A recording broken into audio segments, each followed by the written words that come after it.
All All right, right. we are ready to go. So, Alex, welcome back. Yeah, you suggested the topic for this week, so I'm just gonna hand the mic to you, and we'll get going. Yes, round two. Thank Mhm. you for doing this again. Well, we may have a topic, but we don't have a plan at all, which is perhaps the topic is precisely that.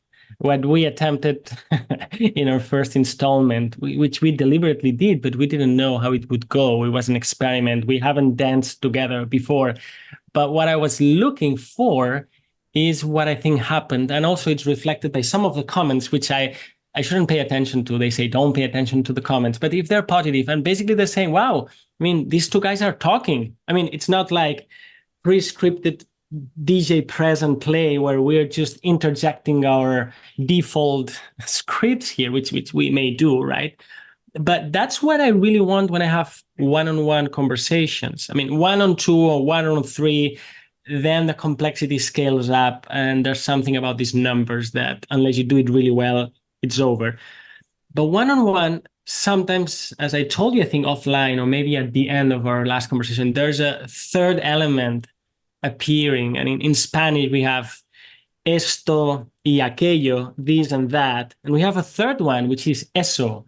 So I always try this third element in between to appear, which means whatever. Maybe it's creativity, maybe it's the demons in the sense of those other entities that are always around, but we don't let them manifest. Anyways, but apropos of that, in a couple of WhatsApp exchanges we had after our first conversation, well, I suggested kind of a triple topic, and then so I'll just say it, and then you propose also speaking about the way in which we communicate what we communicate, which is also talking about the not about the text, but about the subtext or the context or the pretext. So, well, maybe we can try to make that explicit. It's a bit weird, but why not?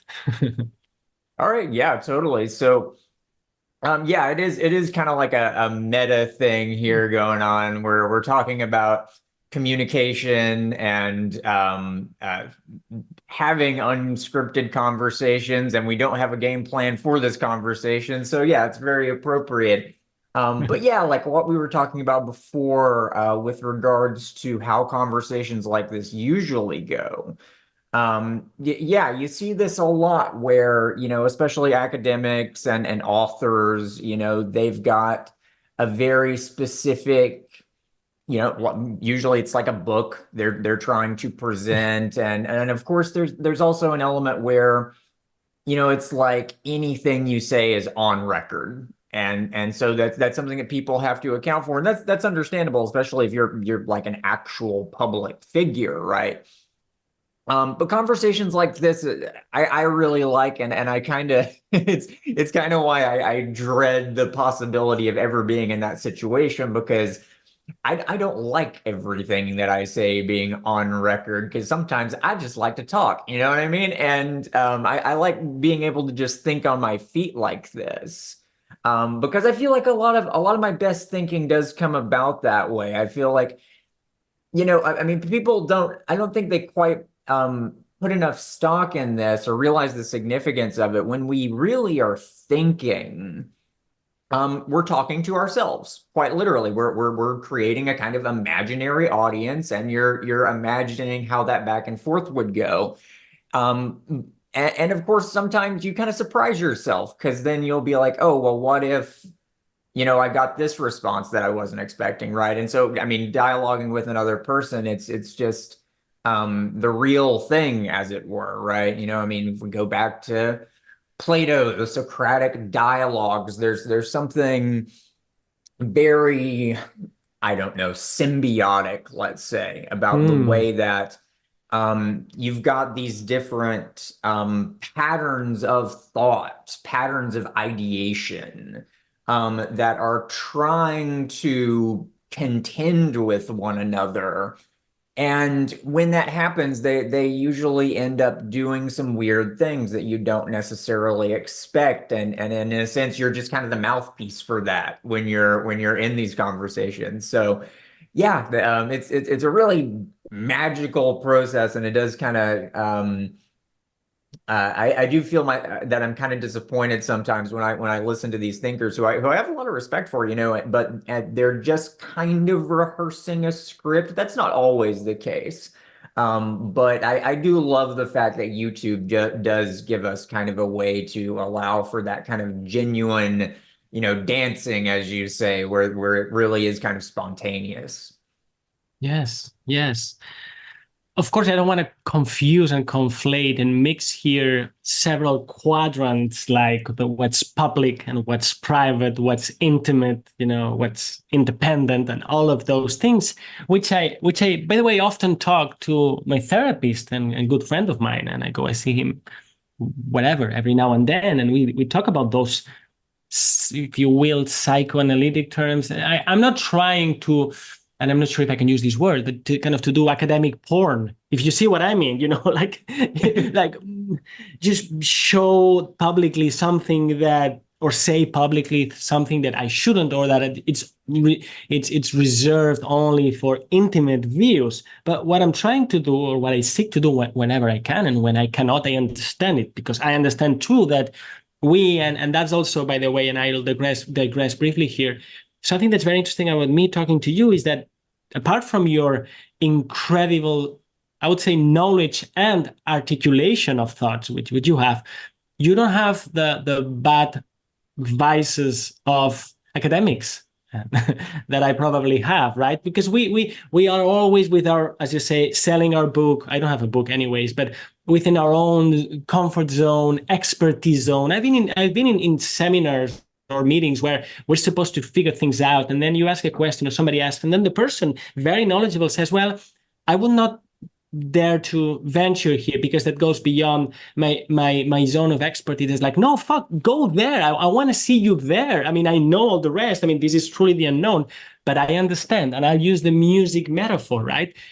Some bands like, and they go and record, and they are in studio, and they're alone at home, and then they get together and then record in studio, and then they do all the tuning. And only when the thing is as perfect as they wish, it's made public. It's published, actually. But also there's another mode, which is like a live concert. And we know that some bands are really good at just performing exactly like the record. Others are terrible, but you just don't care because you want to see them. And then other bands may improvise. And it's this kind of thinking in real time, right?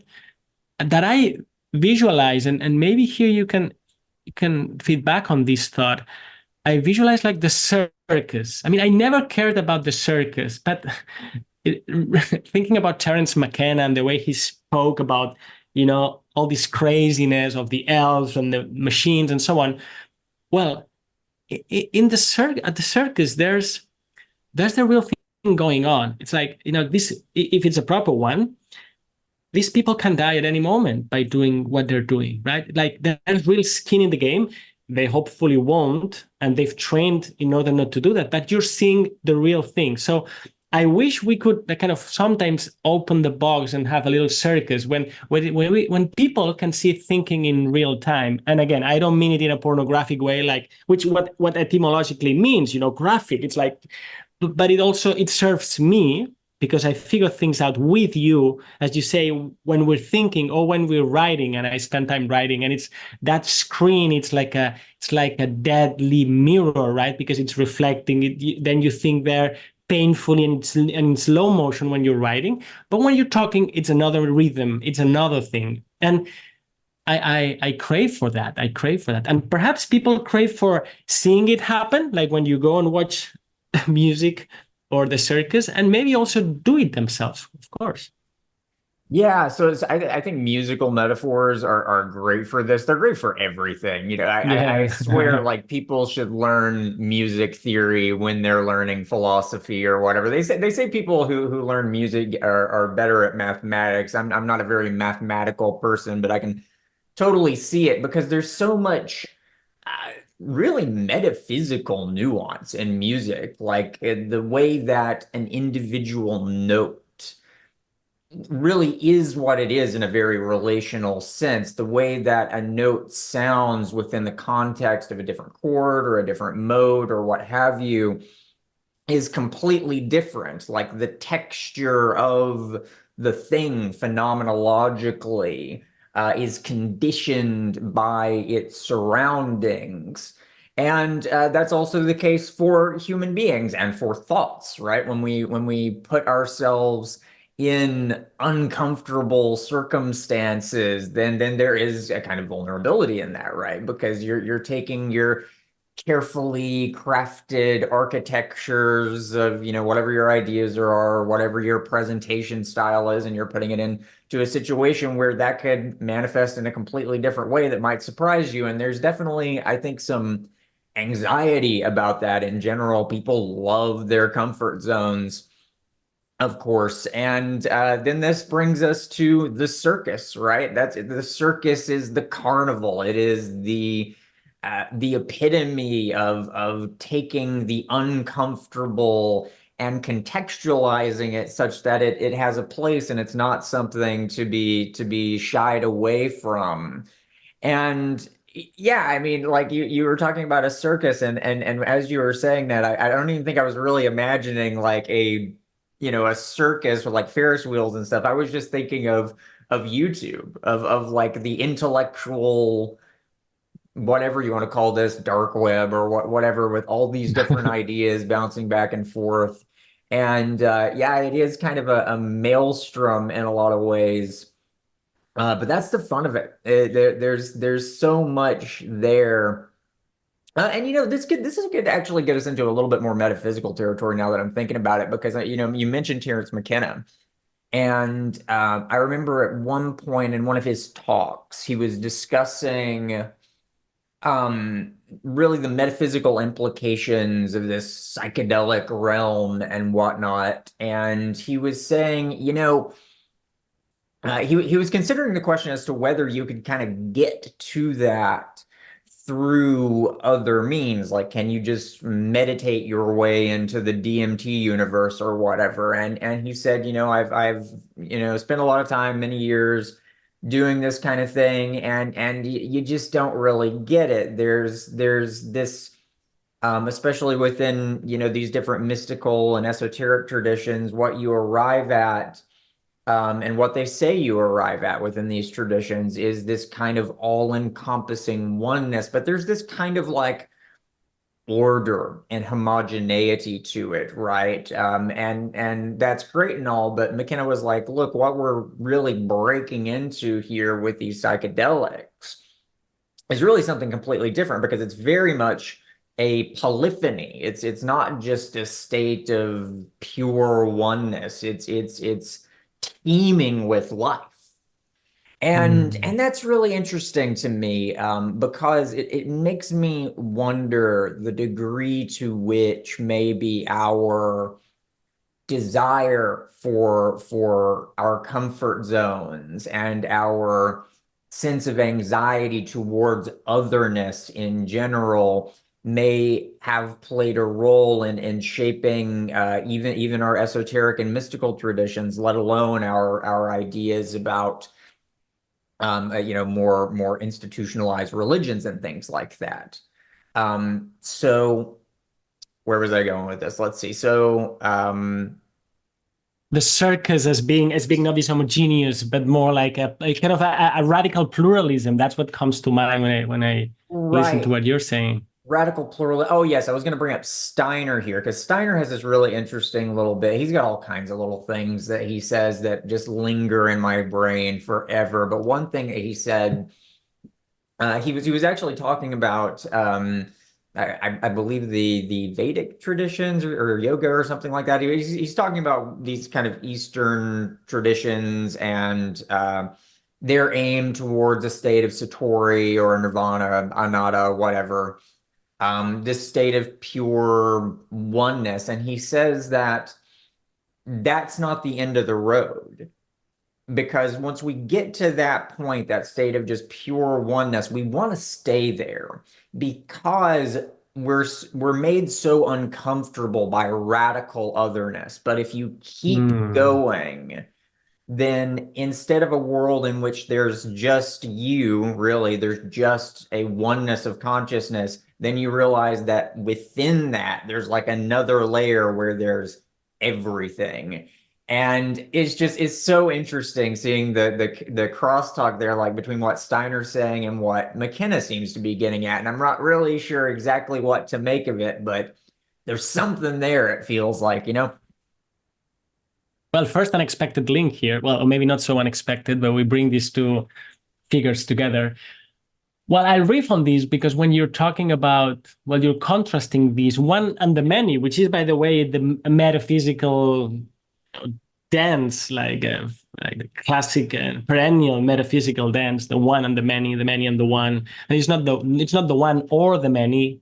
It's maybe the many in the one and the one in the many.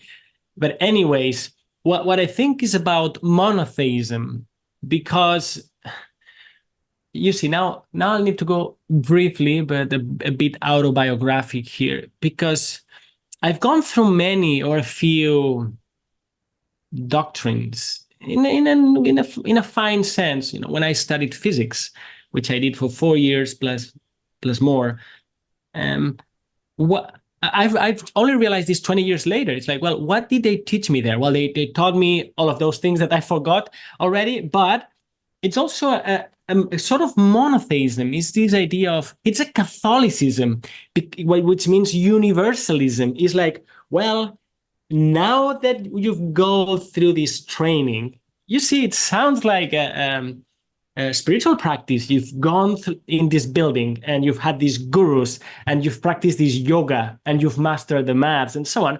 But what's at stake there is this idea of universalism, like the laws, and hopefully unified so that there's a grand law at the top. Now, I was also brought up Catholic when I was a kid, not very explicitly my parents, but you know, that's where I lived and the school I went. So I know all of that, despite, you know, it's confused because I am and I'm not. And there I discovered years later, well, for I don't want to get theological here, but the idea there is that, of course, there's just one God. But by the way, there's the Holy Trinity, which is another whole thing we could discuss, right? Because it's not like the t-shirt version that's often what religion means. Now, contrasting my physics training and my Catholic upbringing, then I tried to imagine how would the true animists conceive of all these gods, like the god of the river and the god of the mountain and the god of the bush there and so on, them having no conflict in having a plurality and not having this, even like it's like it's like the core of the software, wanting or hoping that everything will then finally be reduced to that one. And by the way, I also live in a country that's a monarchy, right? So here we go. And so, well, that's what came to mind as you were reflecting on, well, there's this, I love how you put it, this, what did you say, this radical otherness.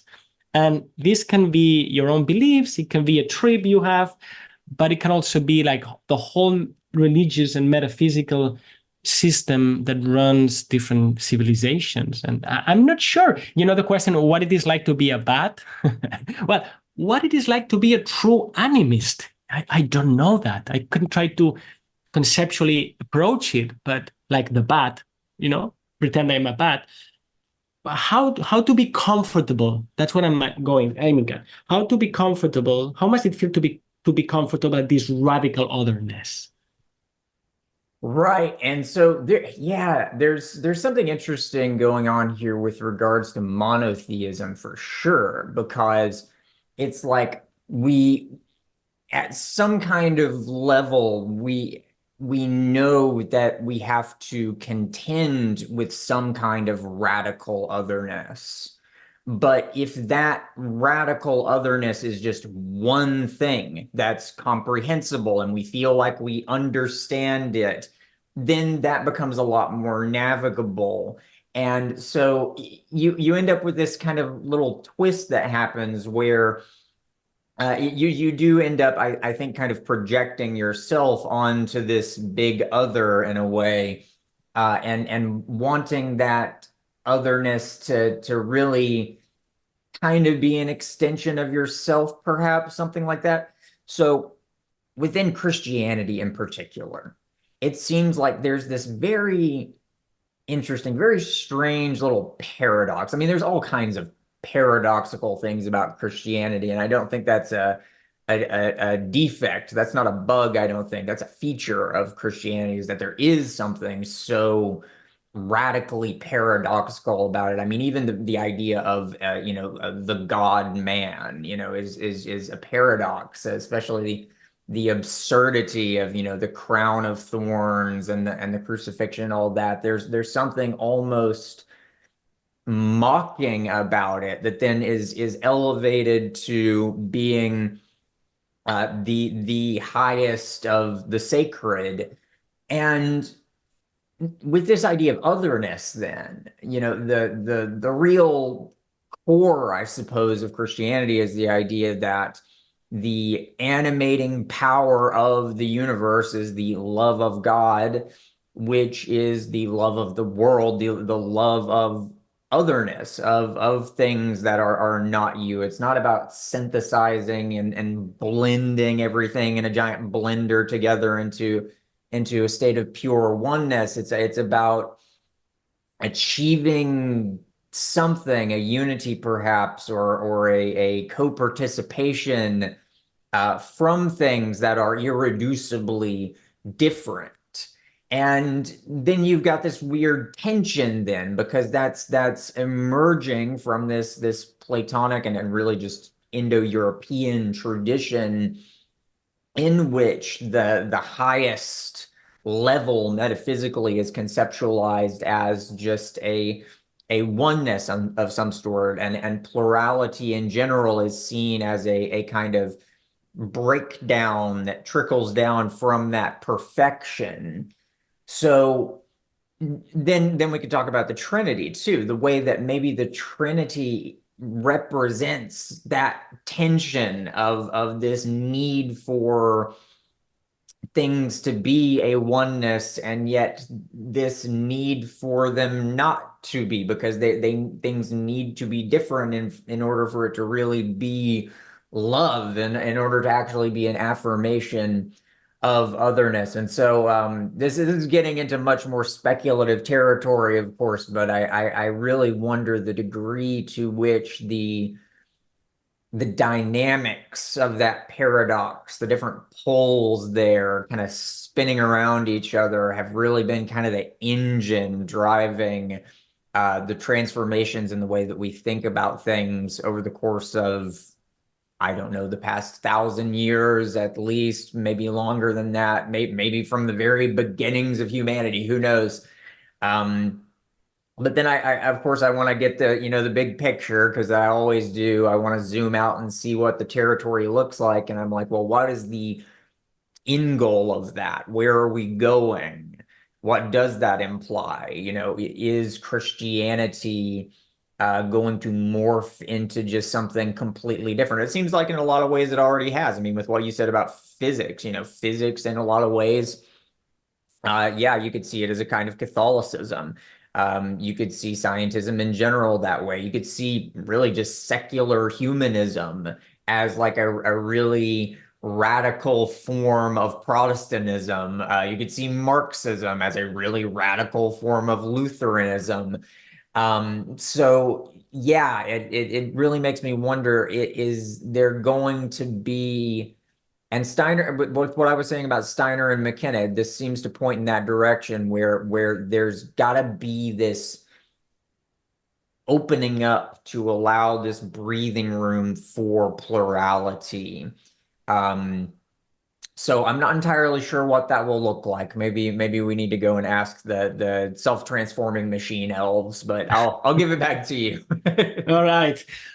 I mean, I would like to bring it back to something more personal to you and me, but before I do that, just to mention, maybe this is continuing the rabbit hole here, but lately I've been very interested in the history of religions, and also in the relationship between religion and the UAP phenomenon. Mm. And it's fascinating in how many ways you can approach those pairs. And one way of doing so is the idea of contact, that we are in contact with something else, an other, which we don't know really what it is, right? And of course, without straw manning it or being simplistic about it. While in religion, they'll say, well, it's with the divine or with God or with gods even, right?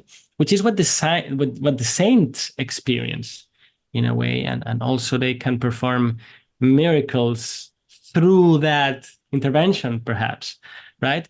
Or the devil, by the way, which can also play a role. Here's another footnote. Now, with the UAP phenomenon, which I've never talked about in public, you see, it's already enough to be in an Orthodox institution and say, well, let's study not only consciousness but also near-death experiences and ESP and all that. But even from an ethnographic, anthropological point of view, well, there's this sense of you contacting a radical otherness there that's very real. And also it has these two poles, because on the one hand, you could say, well, it's purely subjective. Well, what does that even mean? But it also has a physical pole to it, because it leaves traces of all sorts, right? So all of a sudden, these two branches, which you would never expect to meet, when you see them together, they make a lot of sense. Also, in the context, I think, of what we were discussing, right? Is like you and I talking. I mean, what did we say at the beginning? Well, at least I said I'm expecting that through that contact, there's an otherness that comes in. It's like we're summoning an otherness. But of course, if it's too alien, it's gonna freak me out. Like I think some nights I go to bed and I close my eyes and then I open them again and it's dark and I said, all right, if these things are real, come on, manifest. And then I'm scared and I just, and I'm not 7 years old. I'm 42, but there's a pull towards this radical otherness and a fear. And it's not just like, physics, it's religion, it's the UAP, and most of the esoteric traditions, I think, are good at explicating and practicing this contact. Interesting. Yeah. So when I've attempted to address the UAP phenomenon, I've really pulled a lot from Jacques Vallée in that regard. I really think there's this immense insight that he brings to the table here. He has suggested that the absurdity of the UAP phenomenon is not just a failure of our theories or something like that. It's not a bug, it's a feature. It's actually a part of the phenomenon itself and the function that it's performing. Jacques Vallée, when he talks about this, he's rather vague, which I guess he has to be. You have to be to talk about something that really is beyond the bounds of what we can render comprehensible. He suggests that it's performing some kind of function in directing the development of human consciousness. I think he's right about that. I think maybe the insinuation there is that there are these, puppet masters up in the sky somewhere pulling on the strings, and I don't know if that's exactly the way I would frame it, but there's a role being played with regards to I think kind of loosening the bounds, the concrete within the edifices we build. We love this idea of a comprehensible world. And it makes sense. I mean, we are part of the world, so I think that the intuition there is correct that we should be able to make sense of the world. And in fact, I think my beliefs in that regard are far more radical than what you see in physics. It's very common in physics for you to see this insinuation that, oh, well, this just doesn't make sense because it's just beyond the bounds of human reason. And every time I hear that, I'm like, no, this is just convoluted nonsense. But in any case, I do think there's definitely something to this faith, as it were, that we can understand the world.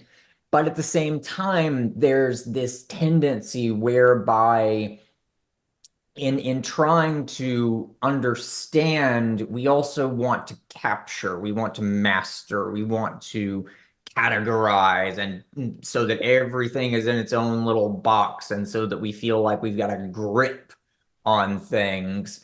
And the world, it's almost like it knows we're trying to do that. It's like it knows, and so it's always just making itself a little bit more fluid, a little bit, more fine grained so that it slips through our fingers, just to keep us on the trail, I suppose. And there's something like that going on with the UAP thing, I think. Well, this suggestion about it, the trickster element, Mhm. right, of all of these, when I started hearing about it in the context of psychical research, at the beginning it made me uncomfortable and a bit pissed off because it's like, all right, so if I'm going to apply the rules of the game here to study this scientifically, but now and then you're going to tell me that there's that thing, it's playing with me. It's like I'm running an experiment, and when I go to the toilet or for a coffee, they go and they mess up with my equipment, right? It's like, come on, I cannot, that's no game. I cannot play science like that. And this leads me to this other topic, which is also common with the UAP and even with religions for sure. Not so much with physics, because maybe in physics we think we can grasp the code through maths in equations, and then we're more or less in control. It's like we got the secrets on paper. It's like as if we had them, like magic, literally like magic. But in any case, what's intriguing about UAP, religion, and all of that is that, well, first, if, and I think it is, but let's put it like this, if it is real, and real in this double sense, so both material and mental, but also not only real, but probably we could say above us, more X than that, right? More intelligent, but it's not just intelligence, right? It's not IQ that we're talking about here, right? So it's quite puzzling and uncomfortable again, because if that thing, it's very obvious what I'm going to say, but I don't think humanity will take it on well. It's like, all right, there's this other thing. It's weird. It's more powerful than us, or it can be more in control. Again, be it a god or be it whatever you want.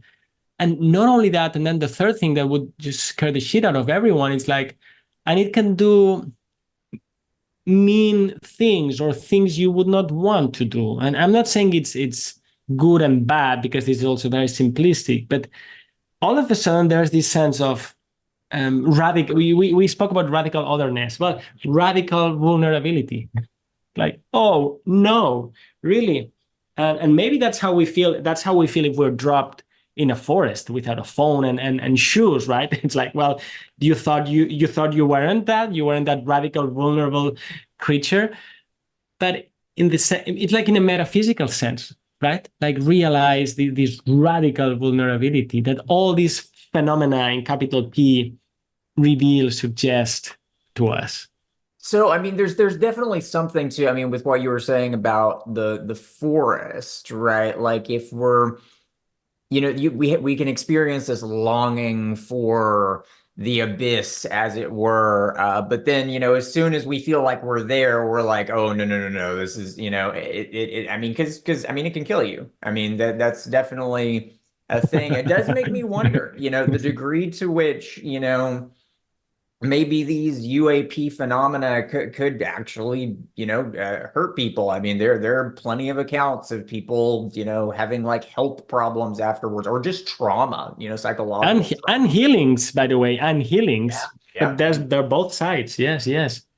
Yeah, there's some stories from Brazil I've heard, in particular, with where supposedly people were killed in a way that was like very similar to what we see with the cattle mutilations in the United States. And I mean, I don't know, these are stories, but at the same time, it makes you wonder, like, if that's true, what does that mean?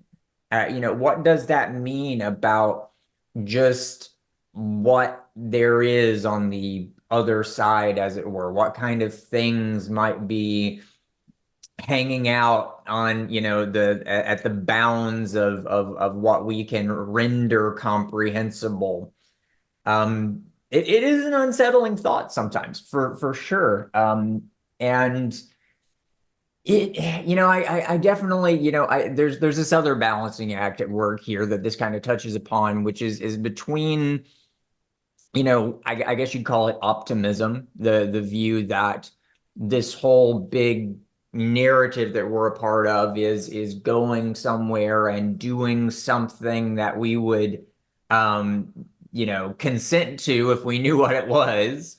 And then there's on the other side of that, it's very blatantly true that there are forces in this world that do not necessarily have our best interests in mind. And some of those things, when it's like an evil government conspiracy, at least that's still comprehensible, right? At least you can be like, oh, the FBI is trying to like tap my phone or whatever, but those are people. We know what people are like, hopefully. Maybe less than we think we do sometimes, but we can think we know what people are like anyway. But then the idea that there could be something more that we really just don't understand. I mean, that really does, churn your insides a bit if you really think about it. I think this is what you see with like Lovecraft, for example. And actually that's a really interesting topic to bring up here, especially since we're talking about UAPs.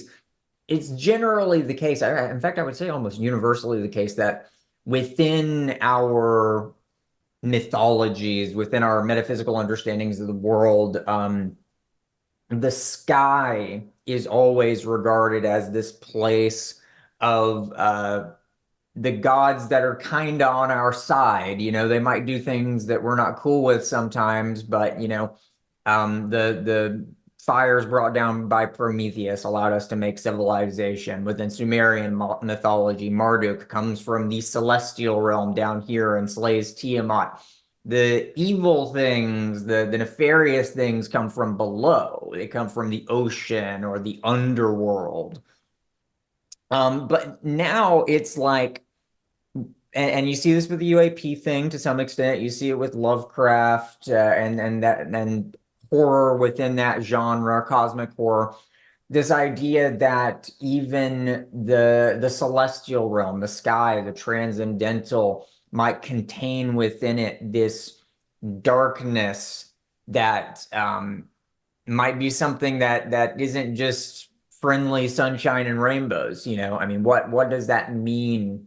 What does that imply for how we might need to reconfigure our metaphysical understanding of the world, not just at a conceptual level, but at kind of like a visceral level, like the way we kind of emotionally relate to these things? So this is maybe a good time to start sailing the boat back to the harbor without hurries. And then I would ask you, in light of all of that, what are you trying to do with your channel, right? It looks like a completely change of topic, but I think it's I think it's related because, well, it was also in our warm-up conversation, right? When we said about modes of communication, the way we're having a conversation, and when we are not having a conversation, for instance, when I'm giving a lecture, or when you're giving yours, or when you're presenting a long-form video, you certainly have an intention there to communicate something in a certain form and for a particular purpose. By the way, within the context of the internet, which is this technological object that, well, I'm not sure we know quite well what it is or what it can do, apart from, yes, nodes, connections, and business opportunities, right? So if you don't mind, let's try to bring this home and say, well, what is it that you're doing with this? Well, actually, I should start by saying something that I mentioned earlier off camera when we were talking about this, how a lot of what I'm doing, I always feel like I'm like communicating with a younger version of myself, like me from when I was like 18, 19 years old, when I was like devouring books by Daniel Dennett, the late Daniel Dennett. He just passed recently. I was gonna actually make a video talking about that because I used to be really into Daniel Dennett's work actually. And Richard Dawkins and that kind of thing. Steven Pinker, Michael Shermer. I was on that whole train when I was a kid. I was very logical, I suppose, very rationalistic about everything. Now, looking back on it, I think I was wrong about almost everything. But I always feel like, if I was going to convince that version of me of the things that Mm. I believe now, how would I go about doing it? And so that's always kind of the approach that I've got, at least in the back of my mind when I'm doing this, because I feel like the way that I was at that age is really um, exemplifying of just the way a lot of people are now. People are very rational. We're very logical, or at least we think we are anyway. We love this idea of empiricism and of science. We love this idea we love this idea of like this pristine, mechanical, bright edifice of human knowledge that can kind of guide us through the darkness, as it were. Mm. Mm. And that's a very alluring idea. But to zoom it out a little bit, there's another aspect to it, which is I'm not just talking to a younger version of myself. I'm also talking to like the current version of myself, which is to say that I've got a lot of ideas that I think are very compelling, not my own ideas necessarily, but ideas that I'm drawing from elsewhere. And in a way, I'm still kind of chasing that dragon. I'm still kind of pursuing this idea that by weaving everything together in the right way, we can reveal things more clearly. I've never thought of myself really as how should I say this, as like a scholar or something like that. I hate reading books. Reading is so boring to me. I have to make myself do it. But I love taking ideas and building with them. It's like when I was a little kid, I would sit around and play with Legos and make things, for hours and hours and hours. And I feel like on some level, I never stopped doing that. I just started doing it with ideas instead of little plastic blocks. And so Yeah. that's kind of the project here in a way. And what's the end goal? I'm not sure. I feel like I've always got like 5 or 6 videos planned out in advance, but I don't have a logical endpoint necessarily. I just want to keep going with it to see where it goes. That's kind of the adventure of it, I suppose. And there's a rhetorical element, certainly. There's certainly a thing where I'm trying to think of a good way to put this, but kind of lay siege to that edifice that I was living in when I was 18 years old, right? And show the cracks in it. So yeah, I mean that's the general gist, I suppose. There's probably more to it than that I'm not even seeing, but that's Yeah, that's well, the way I'm looking at it anyway. thanks. Thanks for sharing that. What it would mean to try to I'm not sure if you mean persuading your younger self or persuading you now or the audience, or just as you say, well, playing and putting together. So actually, Lego, right, has to do with relationships. It's about like putting things in relation and see if something new can be created. So it also matches the topics you discuss. I like what you say about all these other guys and with their swords of reason and their torches of enlightenment, and how at some point some of us intuit and then perhaps know that that's not enough at all. And I try to, I like to understand that not as rejecting our past, but saying, well, that served me well, but I need to go beyond. And in a way, ontogeny maybe recapitulates phylogeny here. Well, Mm, at least in my case, um, because from physics to neuroscience to consciousness, it's a little bit like the fast forward version of what science has done over the last 400 years. And then what? Right. And then maybe go back to the beginning to all this ancient wisdom and all these subterranean philosophical traditions. I mean, that's also why, for instance, I was drawn to what you do, because I'm trying to educate myself and learn about all of those aspects that don't seem to come under the banner of enlightenment now. Hmm. It's a different kind of light. It's a dark pool of light.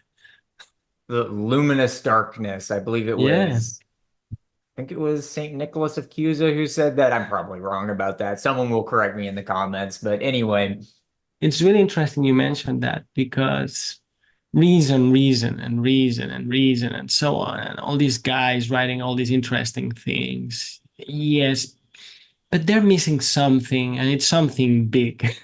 That's how I would put it. I'm not saying we got it and they didn't, but and look, you mentioned Dennett, right? Who recently passed away. Well, I never really enjoyed reading Dennett, I must say. And when everyone was when there was this storm of tweets, you know, saying how great he was. I mean, I understand it, but it's like, well, maybe not so much. And I'll get a lot of hate for saying that. And honestly, I thought, rest in peace, good old man, with all my heart. And then, and maybe I shouldn't say that, but then I thought, well, one funeral at a time. That's the other thing I thought. And I'm sorry, I'm really sorry, but that's what I thought.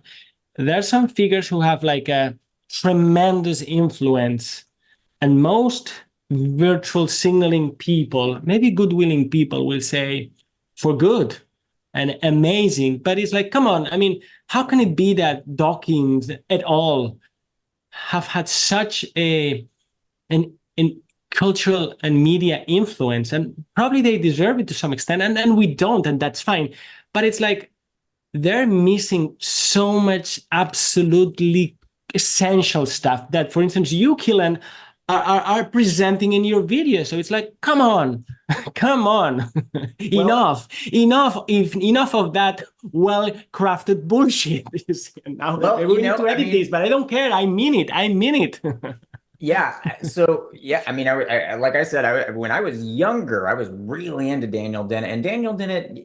We could linger on that for a minute actually, because when I first saw that he had passed away, again, my first thought was kind of like that, one funeral at a time. But at the same time, like it was like I had opened up YouTube and it was like, somebody had made a video about the fact that he had passed, and then like right next to it, it was Michael Levin and what's his name, Joshua Bach or whatever his name is, one of those other guys, doing this presentation thing called cyber animism at Tufts University, which is, that was Dennett's Yeah, turf, right?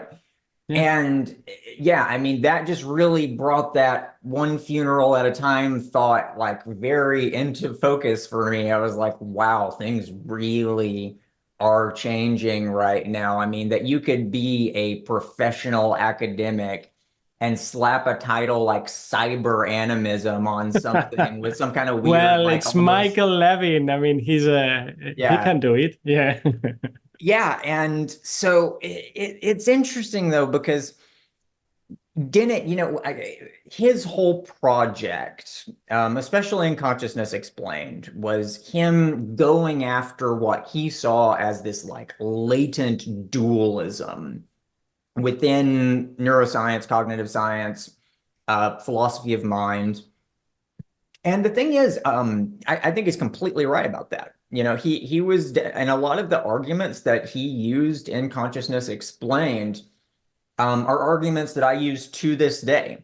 There is no Cartesian theater. When you get sensory inputs into the body, the nervous system, there is no place where they stop being purely objective data and become something which is subjectively experienced. There is no line that gets crossed. There is no time t at which a signal becomes an experience and ceases to be a mere signal, mere information. He's completely right about that. He's completely right to suggest that a lot of these emergentist and epiphenomenalist views of consciousness are really just rehashing dualism in a more convoluted way. Cartesian substance dualism is the idea that you've got two primordial substances, really three if you count God, but and they're co-primordial. With these epiphenomenalist views, you really just get the same thing, only you're trying to get one to pop out of the other somehow. And he's totally right that it doesn't work. But what's really interesting about Dennett is that, if you really follow that logic to the end, then it's like you've got to conclude either that consciousness is just an illusion somehow, and it really all just is purely physicalist, and he was always ambivalent about that. He never wanted to go in on that conclusion. But then the other is that consciousness is fundamental somehow. That, when we take the brightness of the human cerebral cortex and we taper it down to dimmer and dimmer, more simple forms of consciousness, you never get to zero. There is no point where you go from zero consciousness to 0.0001 consciousness. There's got to be some of that all the way down, or you've got to regress back to one of those epiphenomenalist forms of dualism. And so Dennett always found himself in this weird balancing act where he just found all of those conclusions completely unacceptable. And it's so ironic to me that, his magnum opus was called Consciousness Explained, because really it was just a book about how all of the explanations of consciousness currently on offer don't work. And he never really gave an explanation of consciousness. He gave an explanation of selfhood, his multiple drafts model, but that's not an explanation of consciousness. That's an explanation of how our sense of selfhood develops, which is interesting. And worth taking seriously, I think, but that is not a theory of consciousness. So, yeah, we're in this place where I definitely think that in general, the zeitgeist is really biting the bullet that people like Dennett were unwilling to bite. Yeah. Um, Yes. and this kind of brings me back to one last thing I want to say here is you mentioned ontogeny recapitulating phylogeny. And this is something I've been thinking about a lot lately, with the degree to which that really does seem to be true for us intellectually. I remember reading Carl Sagan saying this when in my teenage years. I forget which book, but he was talking about how it seemed to him like that was happening. He was going through these different kind of phases of, just kind of like a naive religiosity, and then, that shifts into something else. And then you get this kind of recapitulation thing that happens. And I wonder the degree to which we're still recapitulating, or to which we might be in completely new territory now. And it almost seems to me like we're not in completely new territory yet. When I look at human, like the development of an individual human being, you seem to have this thing where one's adolescence, and I'm using that term very loosely here, um, is a period in which there is this kind of plasticity. But generally, during that plasticity, what's happening is these pre-established norms and patterns of thought and behavior and so on and so forth are coming to kind of impose themselves on that clay and give shape to it. And then, at some point along the lines, once that process is complete, the clay is fired, and you've got the person basically as they're going to be for the rest of their lives. And for some people, this happens relatively young. I mean, some people graduate high school and they're pretty much how they're going to be for the rest of their lives. And with us, and by us, I mean really just this current generation of millennials, maybe Gen X as well, just and especially people even younger than us, Zoomers and whatnot. There seems to be this thing going on where we're quite literally prolonging our adolescence, not just mentally, but physiologically as well. And what seems to be going on here is there's just more time needed for us to recapitulate the phylogeny, as it were. There was this post that was made a few days ago that I thought was just stunning. that, and it was like a blog post or something. It was going through these photos, and it started with these photos of people from the cast of the show Cheers from the 80s. And it shows the photo, and it's like, how old do you think these people are? And you're looking at it, and you're like, mid to late 40s, definitely, sure. Scrolls down a little bit, and it's got the actual ages of the people. None of them were older than me, which is nuts because I could easily pass for like 24 years old easily. And that's the case for everybody my age. We look so young, and really I just thought this was maybe some kind of psychological thing at first. Like maybe I just think I look younger because I'm me, and so I'm not really noticing how old I actually look or something like that. But I'm looking at this blog post, and no, this seems to be a very real thing. You go back further in time, and it gets even more pronounced. If you look at photos of like World War I, World War II soldiers when they were like in those wars, you look at those photos, and again, you're like mid to late 40s, right? No, those were kids, like 19 to 24, and it's crazy that we seem to be prolonging our adolescence quite literally. And there's medical literature on this as well. It's not just something that we're seeing phenomenologically. There are different measures of biological age you can look at with things like hormone distributions and how like fat is stored in the face and yada yada. Things like that also show that we are quite literally not aging as quickly. And once again, I'll end this the way I end a lot of these rants by talking about Rudolf Steiner, because way back in There's like the I suppose it Steiner, was the the Steiner card. 1920s, he says humanity is getting younger. And it's again one of those weird cryptic things that he just says, and you're just like, okay, Steiner, but then I mean, look at what's happening, right? So anyway, just to tie this in a bow real quick, it seems like what's going on is we're recapitulating more phylogeny. We're getting these.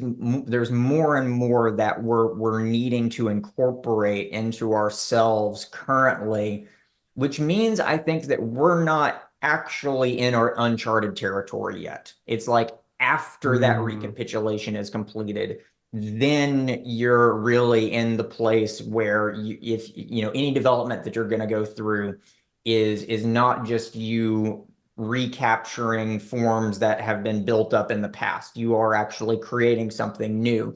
And even right now, I feel like a lot of what you and I are doing even is kind of just completing that recapitulation in preparation for whatever, right? Well, this brings me where I wanted to go before you said that, which is fascinating, and I'll think more about it. Well, I can tell you that age runs fast at the moment you have kids. When I had kids in a couple of years, I think I looked 10 years older. I used to look very old, but maybe there's something more profound going on there apart from preoccupations and lack of sleep. But no, going back to where you just left it, very interesting. So preparation, and then preparation for what? And what I wanted to say about Dennett before, and I really hope people just don't get mad at me for just expressing how I felt. And interestingly, you felt the same too, and you had the same sentence running through your mind. But this idea of the four horsemen and so on. I mean, I was also at the beginning, but not for so long, fascinated. And then I started looking them more like riding donkeys. You see, they didn't look like the four horsemen. And then what I always wonder is after I'm talking about them and us too, they've read so much, they know so much, they've written so much, they've charted so much territory. Like, okay, recapitulation. Now, there is a moment, I think that's like the crucial moment. That's the key moment. It's the moment, whether you're riding a donkey or a horse, where there's no bridge. There's a leap is needed. You now need to jump. It won't help you all the good syllogisms and all the many Wittgensteins and shit you've read. it's the moment to fly. And I think in that moment, reason, what I call the sword of reason, doesn't help you. Maybe you need wings. You need the wings of, I mean, imagination or whatever, or the courage of intuition to know, yeah, that if I do that, I won't fall through the cliff. And so my only complaint, and I can apply it to myself, is that sure, but please come on. Why didn't you jump? And you said he explored all of that, and we all reached to our limits, and probably they went further than we will ever go. But there was a moment of courage when it was necessary to leap. And I just say, like a movie, why didn't you do it? And then why didn't all the people that came behind say, no, no, no leaping here because, we can fall. And then I remember, well, you always come back to Steiner, but then I remember Bergson. And here we could bring in all our favorite cards of not just philosophers, like true seekers, and say, well, why aren't we reading Plotinus or Heraclitus or Bergson or Blavatsky or Sri Aurobindo? These guys really made leaps, right? And they weren't lacking swords of reason. And so that's what makes me feel rather disappointed at this kind of cult following of these heroes of reason, because when there's the right moment in the movie, they don't dare to jump. Well, in the movies, when you jump, when do you do it? When there's a monster behind you, right? And I think this is really why it's appropriate. I think that people like you and I aren't these, intellectual giants who are, regarded in that way because when you're in a position like that, you're comfortable. You don't want to leave because you don't want to compromise all this prestige that you've achieved using your swords of reason, riding around on your donkeys and whatnot. It feels like that would be to throw everything away, right? That leap requires courage, and to some degree, like it or not, courage very often requires desperation. Sri Aurobindo did not have his great insights by studying the German idealists or whatever. He had it in prison, right? And and even Steiner, Steiner's stuff started really before his intellectual journey because he had these encounters with, I believe it was his aunt's ghost or something like that. These really jarring experiences with radical otherness, right?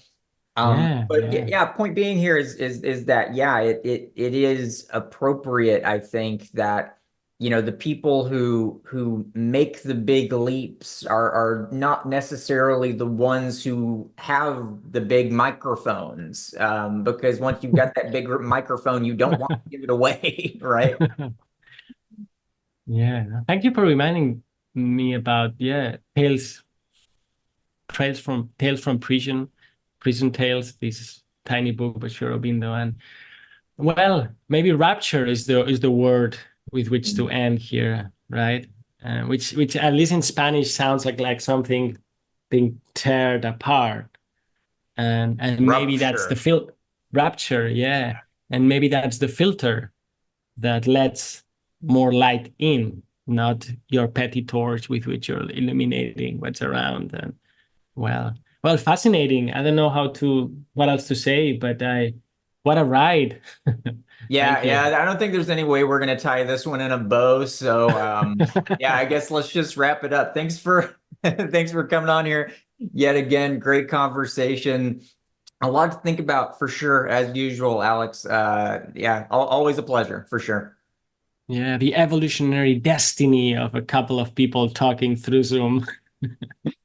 Hey, that's where the magic is for sure. All right. Let's see. How do I stop recording? There.